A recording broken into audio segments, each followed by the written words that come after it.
Good morning, everyone. We're going to get started if you'd like to stand.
With us. You can have a seat.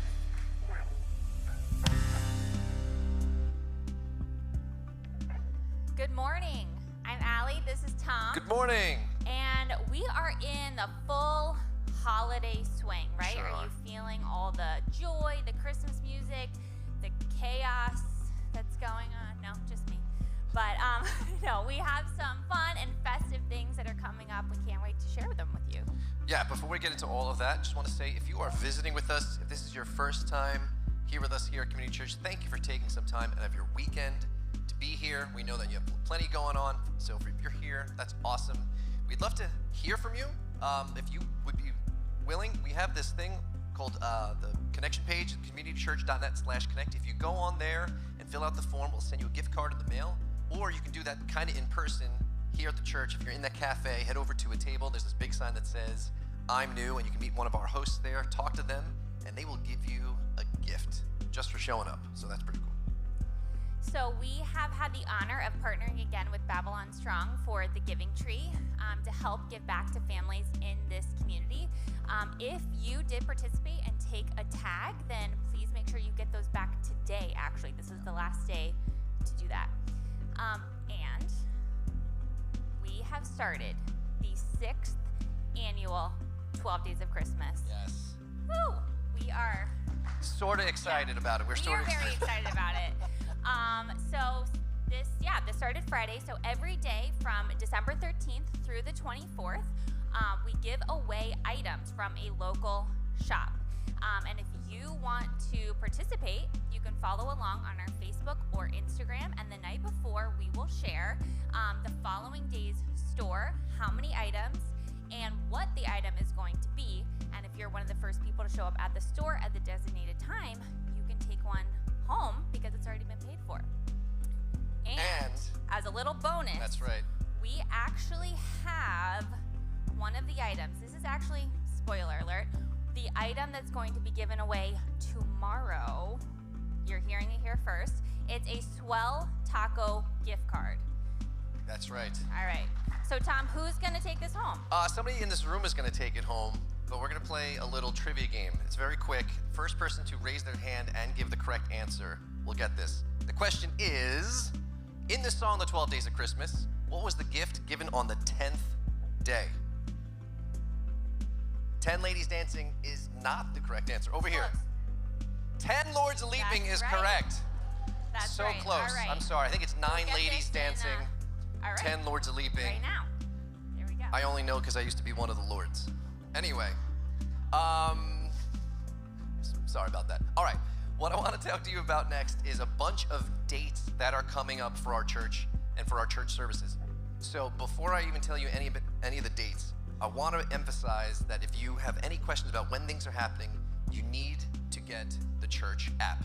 Whether you have an iPhone or an Android phone, use the church app. If you go to our website, communitychurch.net/app, you can get a link to download the app, and at the bottom of the screen when you load the app, there's a thing that says events. Everything I'm going to be talking about will be there, and I'm going to mention a whole bunch of dates, so buckle up. All right, so the first thing is there are no more Thursday night services until January 9. So if you show up on a Thursday night between now and January 9, you'll be sad. So don't come for that. But we do have our Christmas services coming up on December 22nd. That's next Sunday. There's 5 of them. Our entire program will be happening at all 5. There's 3 in the morning, 2 in the afternoon/evening. I'm not even going to tell you the times because you need to get the app. That's right. And lastly, after that, the next time we will gather in person will be January 5, which we will be celebrating our church's 5th birthday because we started, no joke, we started January 5, 2020. This will be exactly 5 years to the day. We want to see you back in the new year for that Sunday. All right, great. So we can't wait to see you guys again next Sunday. You can bring a friend. That's why we have 5 services. There's space. So come on out, and we're excited for that. So I'm going to hand it back over to the band. So you're welcome to stand so we can sing together.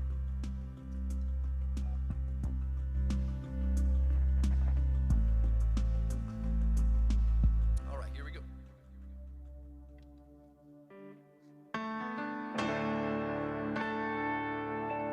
I know who I am, 'cause I know who you are. The cross of salvation was only the start, but now I am chosen. I'm free and forgiven, and I have a future, and it's worth the living. I know who I am, 'cause I know who you are. The cross of salvation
Heaven has come to make us whole again.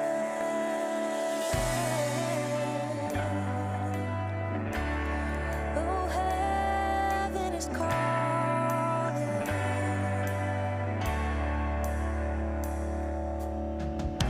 And greater love has none than this. And mercy poured out from eternity. And Jesus, the Son of God, came down, giving his life away to set us free. And faithful is the one who has come for us. His promises are true. No matter what may come, we are not alone. God with us, Emmanuel.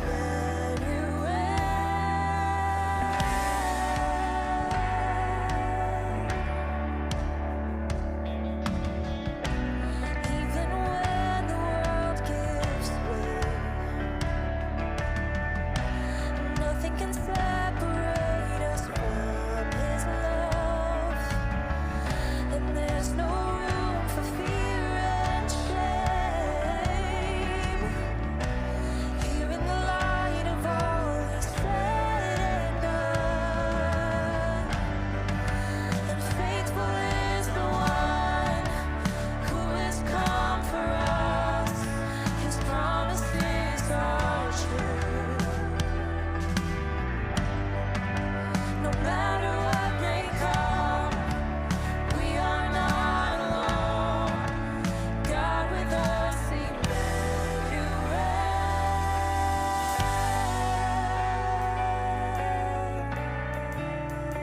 Oh, Emmanuel.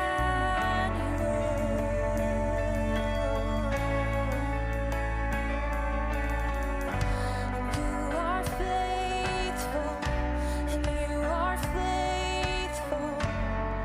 Your word is true. Oh, yes, every word. And you are faithful, and you are faithful. And there is none like you. There is not, no. And you are faithful. You are faithful. Your word is true. Oh, yes, you are. Yes, you are faithful. You are faithful. You are faithful. There is none like you. Oh, and faithful is the one who has come for us. His promises are true. Oh, yes. No matter what may come, we are not alone. God with us, Emmanuel. Always faithful. And faithful is the one who has come for us. His promises are true. And no matter what may come, we are not alone. God with us, Emmanuel.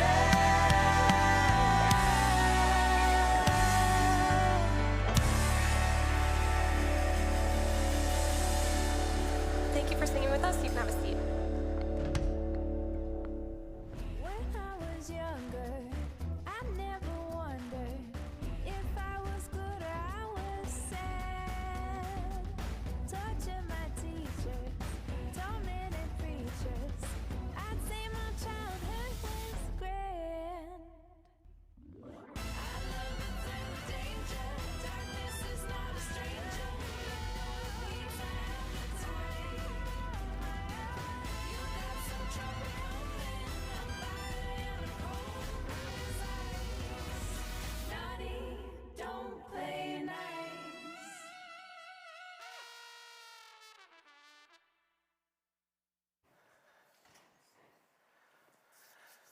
All right. Well, today we are wrapping up a series called Naughty or Nice. Naughty or Nice. And if you haven't been with us before, my name's Lou. I'm one of the pastors here. We usually take our teachings at this point in the service and we group them together in what we call a series. So today we're wrapping up a series, but don't worry, I'll bring you up to speed real quick. So basically this series, what we're doing is kind of ripping off the whole song, Santa Claus is Coming to Town. Specifically, the part in the song where they say, he knows if you're sleeping, he knows if you're awake, he knows if you've been bad or good, so be good for good. All right, pretty good for 8:30, all right? So be good for goodness, especially a cold morning, 8:30. Be good for goodness sake, right? Now, really, the question is there more to it than that? Like being good for the sake of goodness. You know, this abstract idea of doing good or doing the right thing for the sake of doing the right thing. Is that really the motive? Is that really what's at stake? Is that really what's on the line when you and I are trying to decide whether or not to be naughty or nice? Whether or not to do the right thing or the wrong thing, whether or not to be good or bad. I don't know about you, but the whole idea of doing something for the sake of goodness, it doesn't really hold much weight. It's not all that compelling, especially when doing something for the sake of badness is a lot more appealing in that moment. And so we're trying to get to the heart of what's behind all of this doing good and being good and the right thing, especially when it comes to God. And when this translates into the world of church and religion and obedience and the idea of listening to a God, right? Like, why would you do that? Is it for his sake? Is it for the sake of goodness? Or is there something else at play here? At the heart of this series, and really at the heart of understanding this whole concept, is understanding the idea of sin.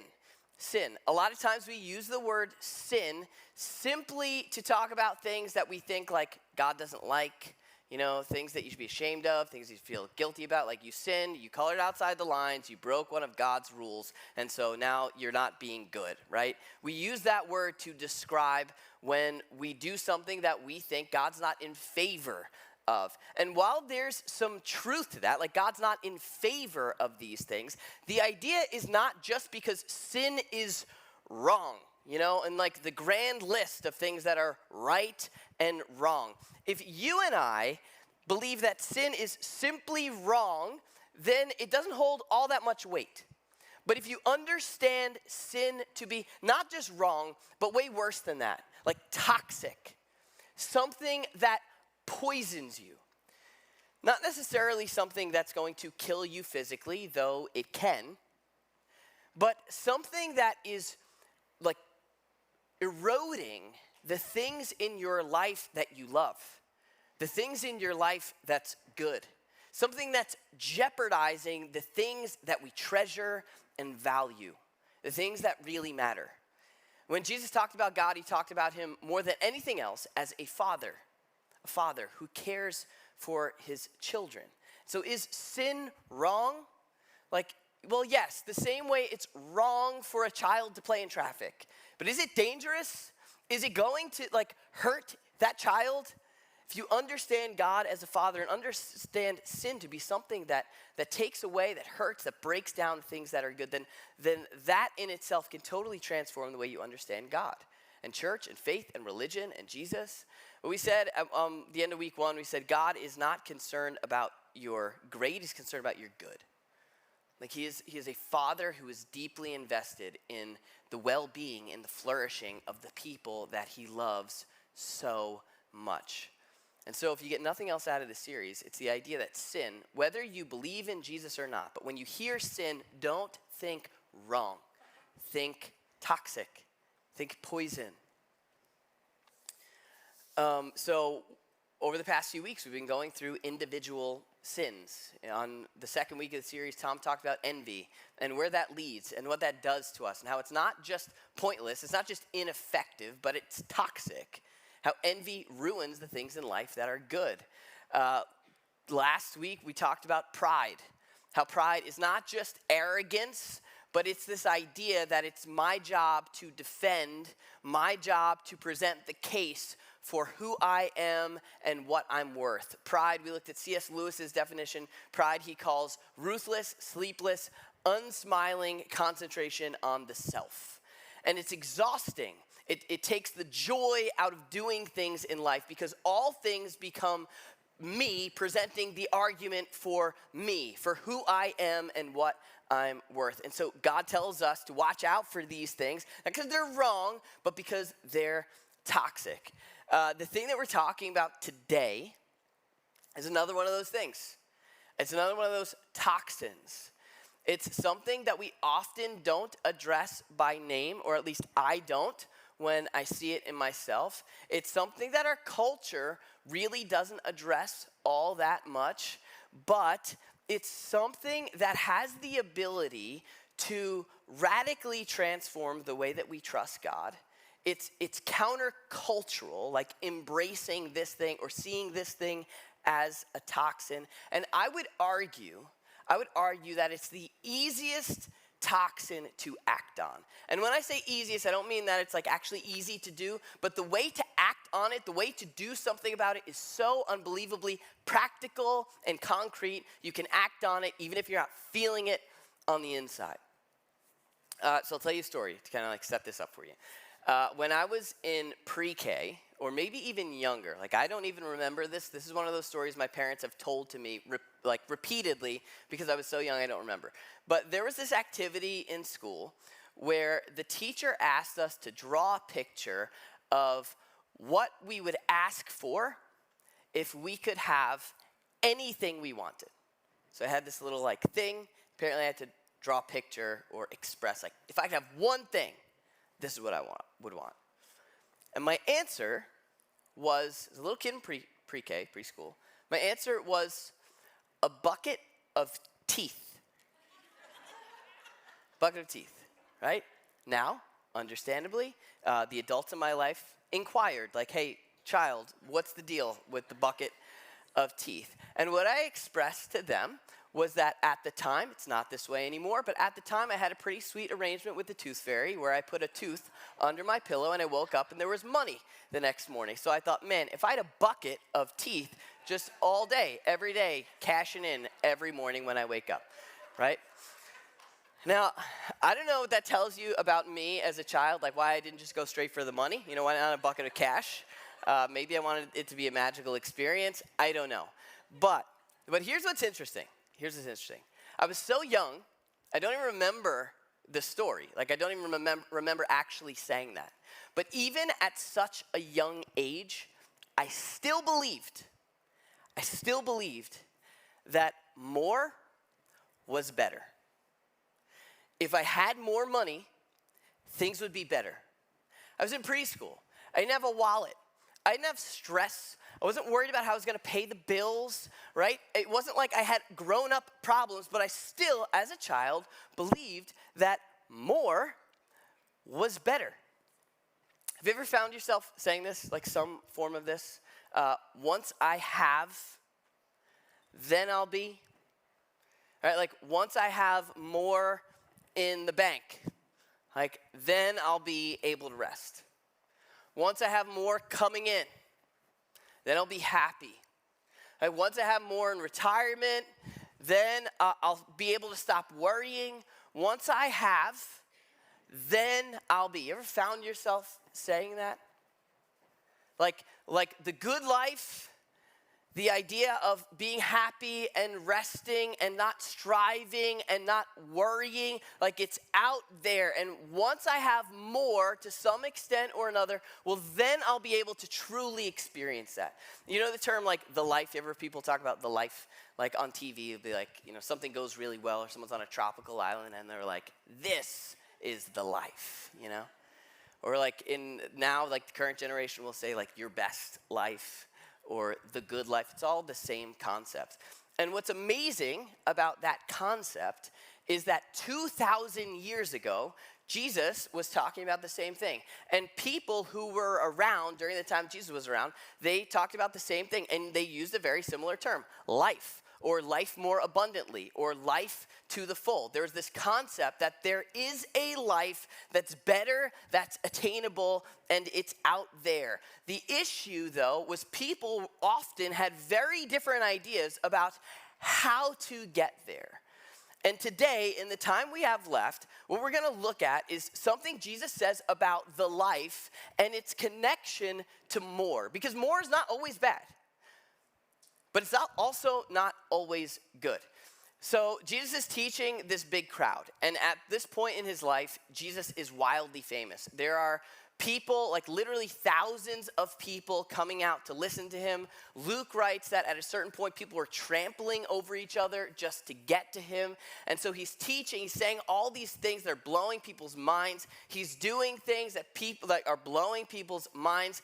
And eventually, one day, as he's teaching these thousands of people, somebody gets to the front of the line. And they manage to get his attention. And here's what happens. It says, someone in the crowd said to him, "Teacher, tell my brother to divide the inheritance with me." Teacher, tell my brother to divide the inheritance with me. Now, I don't know what the system was for getting to Jesus, Like, I don't know how they decided, okay, you get to speak next. But Jesus was doing crazy things. He was healing people. He was answering these profound questions, right? And this one guy gets to the front of the line, and he's come to tattle. Like I always saw this as kind of petty. Like, really? You're going to use your minute with Jesus, like the man himself? There's thousands. You're at the front and you're like, can you just tell my brother to give me some of the money? Right? Why? He's not asking for money. He's not asking for a bucket of teeth. He's asking for his issue to be settled. I always thought this was kind of petty. And so Jesus replies, he's like, man, who appointed me a judge or an arbiter between you? Like, why are you bringing this to me? This is not an issue for me to solve. But then he says something interesting. And I imagine the brother wasn't all that thrilled about this. He says, watch out.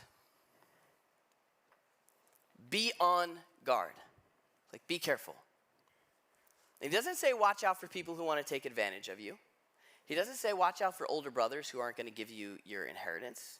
He doesn't say watch out for people who are going to rob you. He says be on guard, watch out against all kinds of greed. Greed. Now, greed is not a thing. I don't know if you're like me. Greed is not a thing I don't like to name in my own life. Right? We look at greed as this really sinister thing. And so a lot of us think do I have a problem with greed? I don't know, maybe. This word though, greed, to look at what's at the heart of it, to understand what's going on, it's a compound word in the ancient language, and it's the word to have and more. The idea is having more. And that's definitely something that I can connect with a little easier than the idea of greed. Right? What Jesus is saying is watch out. Be on guard against all kinds of having more. Watch out. There are passages where Jesus talks about the damaging effects of greed on a society, like how my greed messes up things with other people in my life. But this is not what he's talking about here. What he's talking about here is how my greed damages my life. The toxic effects of greed on the person with the greed. The damaging effects of having more and pursuing more on the person who is in the pursuit, not the other people who are affected by it. And here's why. Here's the thesis.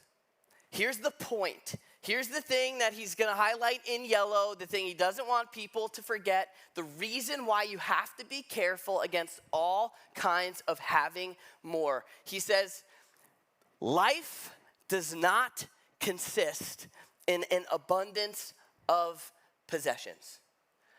The life to the full, life filled with meaning, the thing out there you and I are all looking for, the place we want to arrive at. It does not consist in an abundance of possessions. The answer to life is not more. He's not saying more is bad. He's not saying stuff is bad. He's saying if you're looking for life, if you're looking for the thing that's going to make you feel like this is a life worth living, and you're on the path to more, just know more does not equal the life. That's not where that road ends. And so many of us live as if that's where life, like that's where the life is, on the path to more. But the two, they're different roads. Or at least we can say the road to more does not lead to life. You know, the human race, like as smart as we are, right? We are amazingly poor when it comes to predicting what's actually going to make us happy. Right? And you know this, I know this, right? There's the thing that you want, whatever it is. Maybe you want to be with someone, then you're actually with that someone, and you think they're going to make you happy, right? And they kind of do, you know? But maybe it wasn't all it's cracked up to be, you know? Or there's a job that you want so badly, and you're like, well, once I have, then I'll be. You know, once I'm there, then I'll be happy. And you get there, and you got the job, and you're like, okay. Like, it's nice, right? There's a study done in 1978 by Northwestern University in Illinois. And what they did was they tracked 22 people who won the lottery to see how happy they were after a year.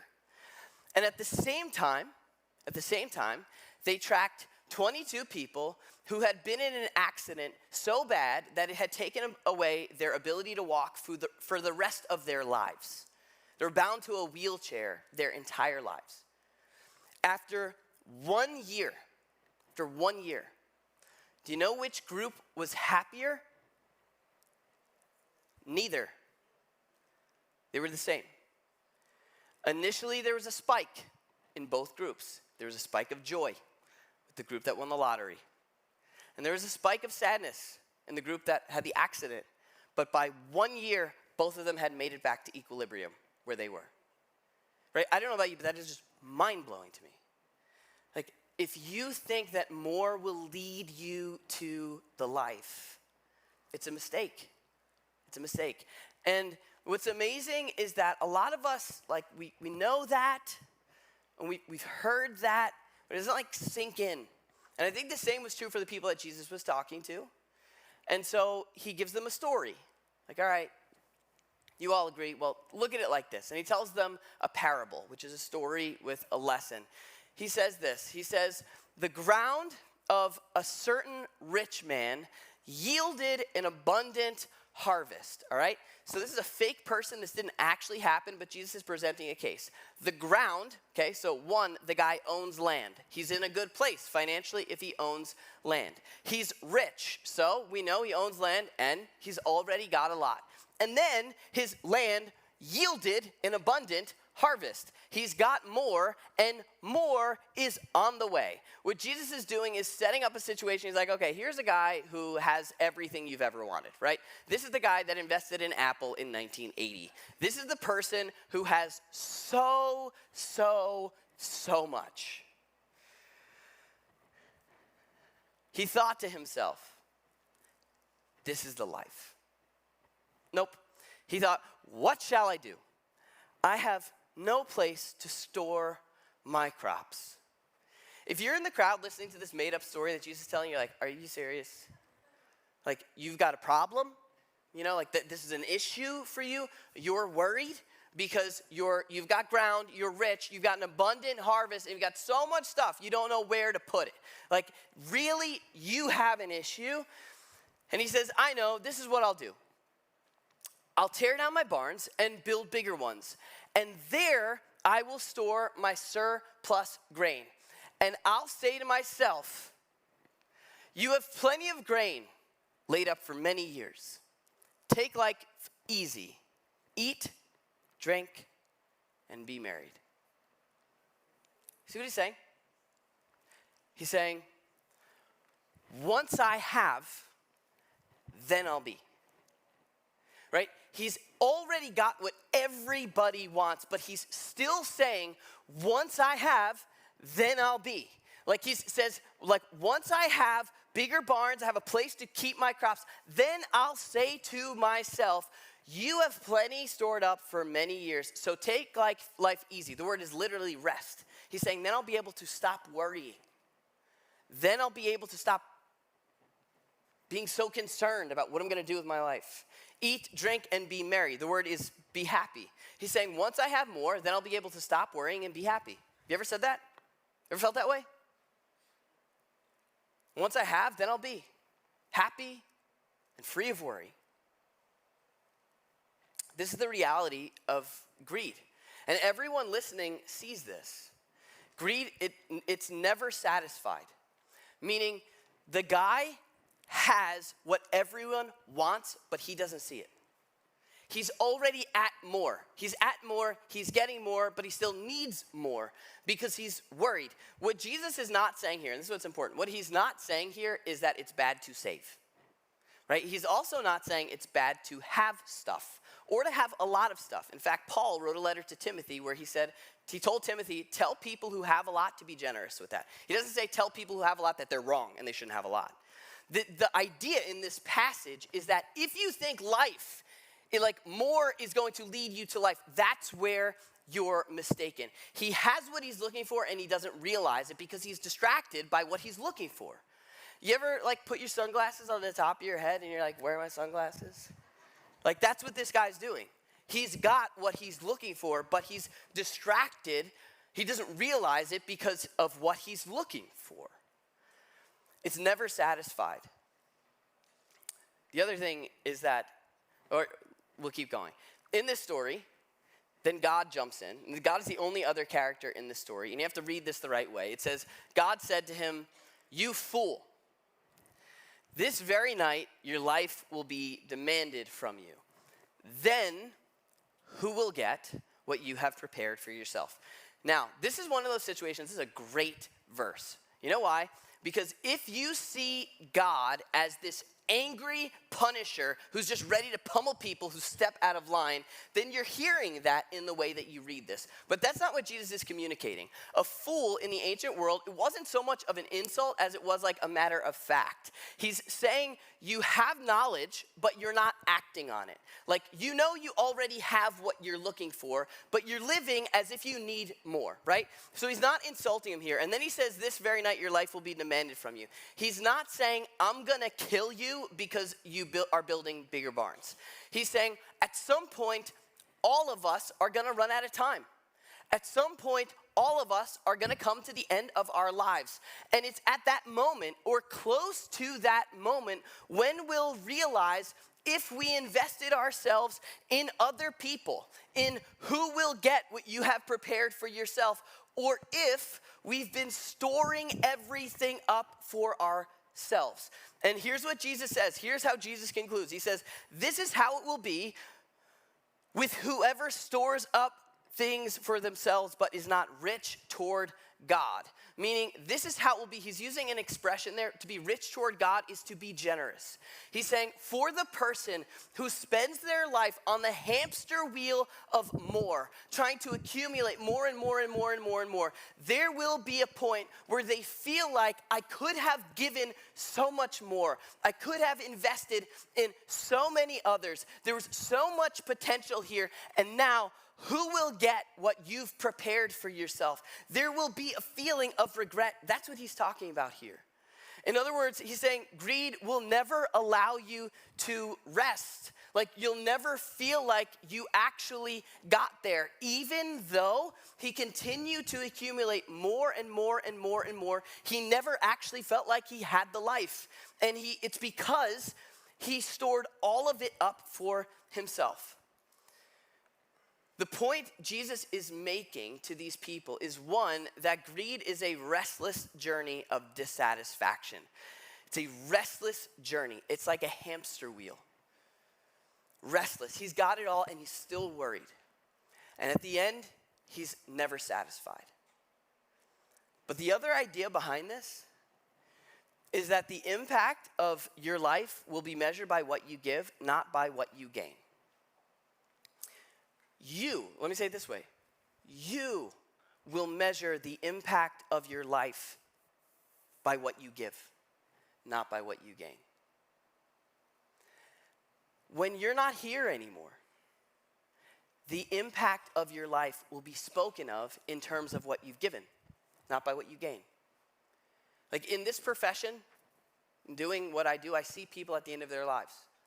And what nobody cares about is the amount of money they're making at the end of their lives. Nobody cares. What they do talk about is the people they've invested in. What they do care about is what they have given to, who they have given to.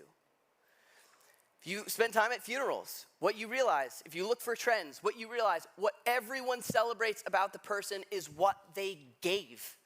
No one's like, my dad just had this ability to make so much money and he had so much when he died.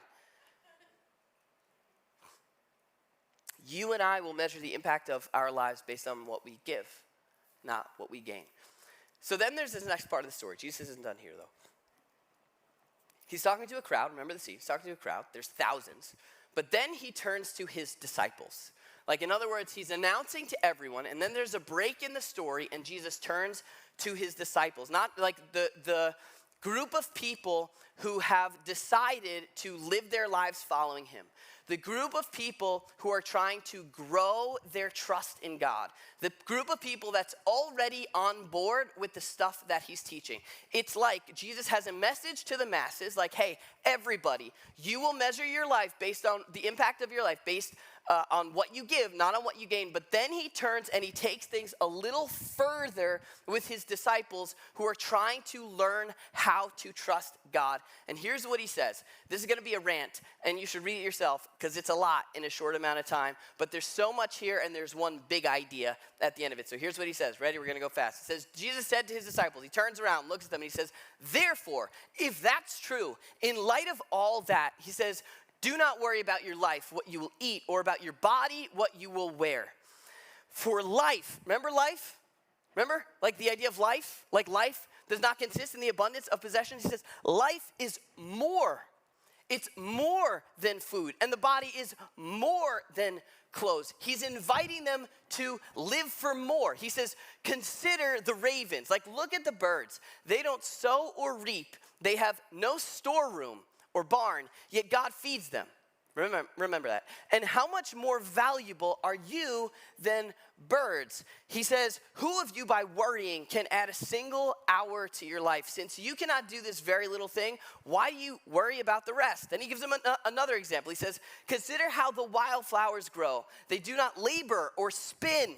Yet I tell you, not even Solomon, that was an ancient Jewish king with a lot of money. He says, Solomon in all his splendor was not dressed like one of these. If that is how God clothes, remember that, God clothes the grass of the field, which is here today and tomorrow is thrown into the fire, how much more will he clothe you, you of little faith? And do not set your heart on what you'll eat or drink. He's talking about priorities. Like, don't make that the thing that you're living for. Don't worry about it. For the pagan world runs after such things, and your Father knows that you need them. The pagan world, he's not insulting the rest of the world. He's talking about people who don't believe that there's a God who is a provider. He's saying they run after those things because they don't believe someone clothes them and feeds them. They do not believe that they have a provider, so they have to set their hearts on those things. But he says, but you seek first his kingdom. Seek his kingdom.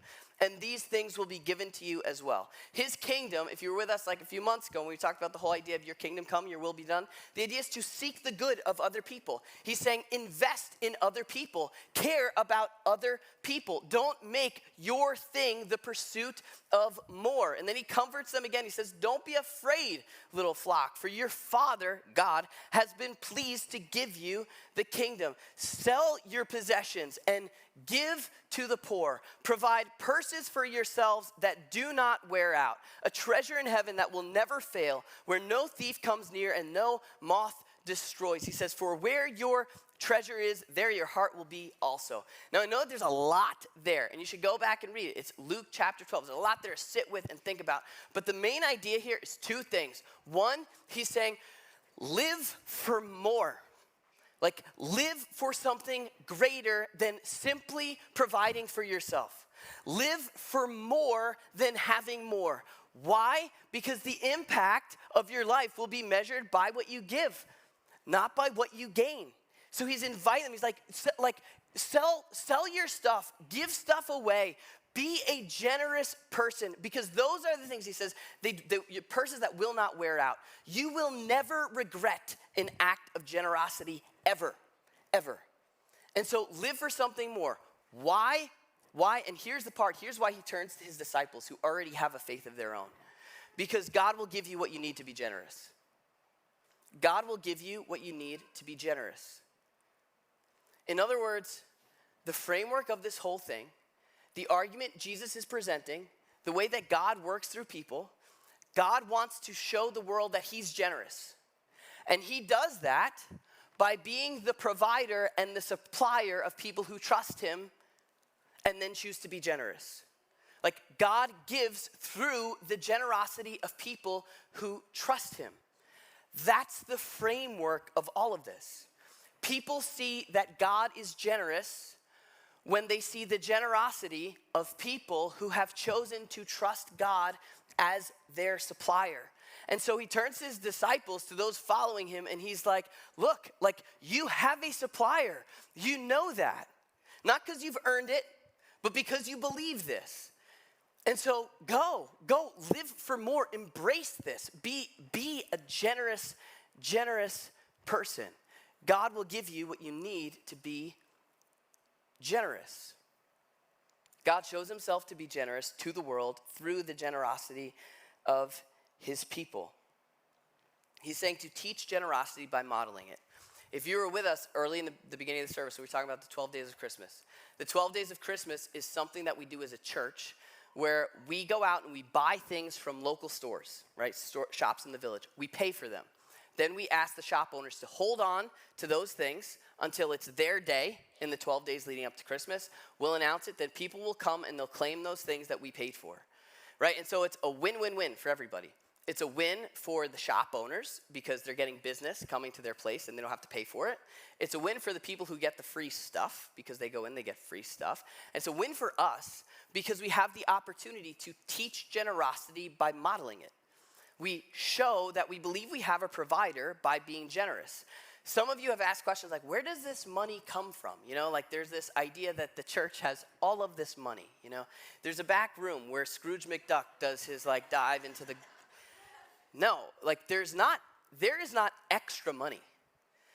But because we value this, because this is what we believe, we budget in the beginning of every year to give away 10% of everything that comes into this church. It goes right back out because this is what we value as a church. This is what you're part of if you're part of this church. Showing people that we believe we have a supplier. We believe we have a provider. And you know what's amazing? It works.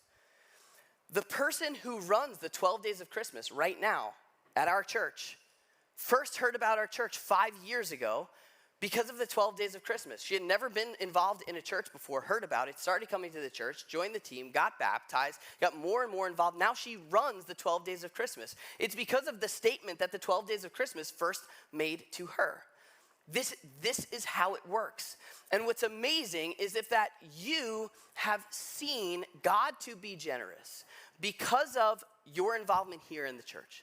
If this church has changed the way that you think about God at all, it's because there are people here who invest in this church. In other words, you've changed the way that you think about God because people in this community have been generous. Like they have invested in that mission. That's how word gets out when people are generous. Just to like pull back the curtain a little bit, right? And if you ever have any questions about how church finances work, please come talk to me. But I've spoken to some of you about how you think church finances work. Somebody came up to me once when the church started growing, was like, wow, you must be doing so well. You must be making so much money now that the church is growing. Or like if there's a big donation, some people think like the people here just get that money. And I was like, oh my gosh, no. One, we're a 501c3, meaning we're a nonprofit organization. We have a board. That board set my salary, and it has nothing to do with the attendance at the church. It has nothing to do with how much money comes in as a church. We're a nonprofit organization, and we're supported by the people here. We don't have some like distant outside, like source of money that just continues to come in. There are people here who have decided to set aside a percentage of their income because they believe and trust in what the church is doing, and that's how the impact has been made here in the community. It works when people are generous. When people are generous, an impact is made in the community. these are the things in life, like these acts of generosity. These are the things that we will look back on with joy and pride. These are the things that we'll celebrate. I'm not talking specifically about giving to the church, especially if this isn't your church or you don't trust the church or you think maybe we're like out to get your money, right? There's a lot of people in this community that think the church is just in it for the money. If you think that, you should never give to the church. But give to some place that you're grateful for. Give to some place that you do trust, because generosity is something that you'll look back on with pride, that you'll celebrate. I have a friend who made it a goal to give away $10,000. Like that was a goal of his. Not a goal of how much he could gain, but of how much he could give. Another friend who had a goal to give away a vehicle.